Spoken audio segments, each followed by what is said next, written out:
अर्ध्या तासापासून आम्ही वरणच बनवतोय, कारण की मास्टर शेफ चार्ली आणि को असिस्टंट ओमी ह्यांच्याकडनं चिट्टीही होत नाहीये आणि डाळीचं पुढे काही होत नाहीये. ओमी चल कांदा कापायला पटकन ए यार डिस्टर्ब हे नाही लोक डिस्टर्ब करतात ना म्हणून आपलं काम पण पडतं. कांदा कुठे आहे? कांदा ठेवते खाली. घे कांद्याने काय करणार आहे? काय माहिती हा कांद्याने काय करणार आहे? फोडणी काय करायचं? पाण्यात फोडणी द्यायची. हा काय करायचं? मला डिस्टर्ब होतंय. याच्यात फोडणी द्यायची पाण्यात. मला कशी द्यायची साधारण? मला रेसिपी ऐकायची. मला पाण्यात डिस्टर्ब होतंय. ओम पाण्यात फोडणी कशी देतात तुमच्याकडे? ओम तवा घे रे बाबा फोडणीला पटकन यार. तव्यात फोडणी घ्यायची.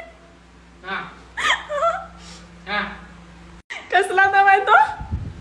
डोसा